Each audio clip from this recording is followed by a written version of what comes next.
आपने इस पूरे चुनाव में माता पिताजी का नाम कई बार उठाया। सोनिया जी भी यहाँ कल आई थी, उन्होंने कहा कि मैं एक तरह से राहुल जी को आपको समर्पित कर रही हूँ, जो काम मैंने किया वो आपके लिए करेंगे।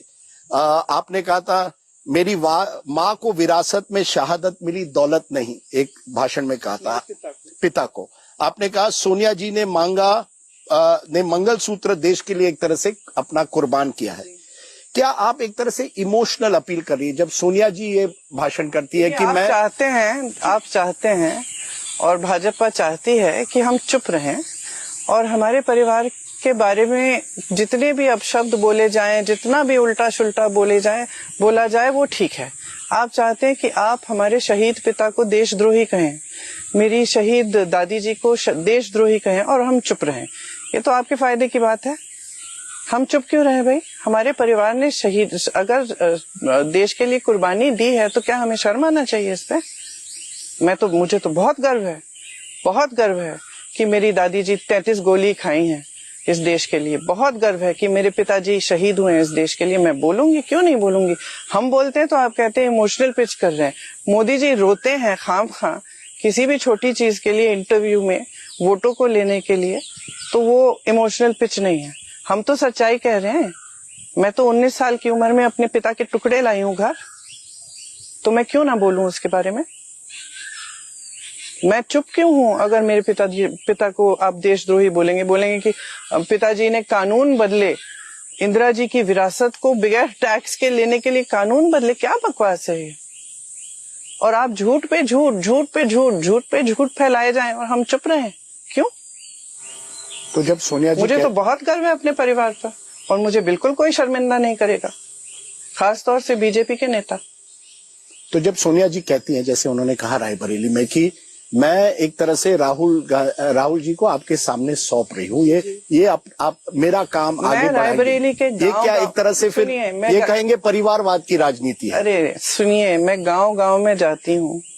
कल मैं किसी गांव से गुजर रही थी, एक महिला ने मुझे रोका, बोला रुको। मैं रुकी, ऐसे झांकी खिड़की से बाहर, दोनों हाथों को ऐसे मेरे सर पे रख के बोली विजयी भव। मुझे रोना है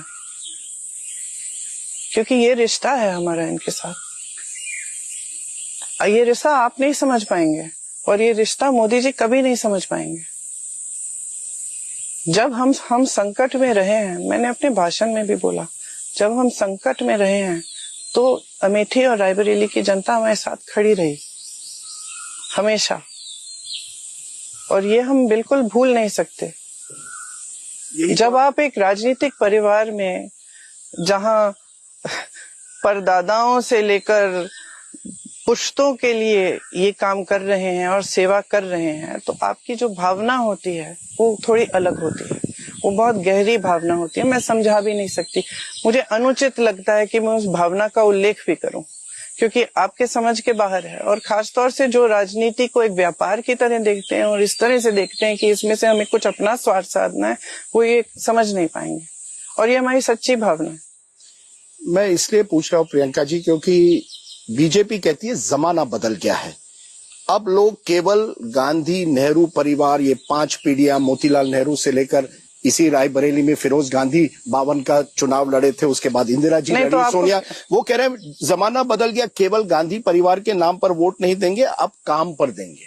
तो काम पे वोट ही मांगिए। तो आप भैंसों के बल पे वोट क्यों मांग रहे हैं? आप मंगलसूत्र के बल पे वोट क्यों मांग रहे हैं? आप धर्म के वोट के बल पे वोट क्यों मांग रहे हैं? आप ध्रुवीकरण करके वोट क्यों लेना चाह रहे हैं? अगर काम पे मांग रहे हैं तो मोदी जी एक भी बार क्यों नहीं बता देते जनता को कि 10 सालों में काम क्या किया है? बेरोजगारी, आपका काम और उनका काम कंपैरिजन? बिल्कुल, कैसे नहीं, बिल्कुल तैयार है। करे तो सही, बोले तो सही। एक चुनावी सभा में ये कह दें कि बेरोजगारी आज चरम पे है, 45 सालों में इतनी बेरोजगारी नहीं रही, 70 करोड़ लोग बेरोजगार हैं।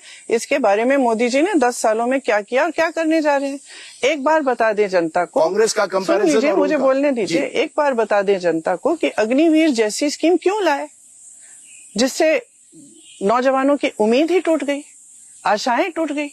एक बार जनता को बता दें कि जो महंगाई है जिसका सामना हर महिला कर रही है, दुकान जाती है 5 चीजें खरीदने जाती है, 2 खरीद के आती है, घबराहट होती है, बच्चा बीमार पड़ जाता है, इलाज के लिए घबराहट होती है, फीस भरनी पड़ती है, घबराहट होती है, घर में कुछ टूट गया उसकी मरम्मत करनी है, छत से पानी गिर रहा है, घबराहट होती है कि कैसे करेंगे। और बड़े इलाज तो छोड़ दीजिए, मोदी जी एक बार जनता को बता देना, हर मंच पे भाषण दे रहे हैं, एक भाषण में ये कह देना कि क्या किया है इन्होंने जनता के लिए, लेकिन वो कहने को राजी नहीं है।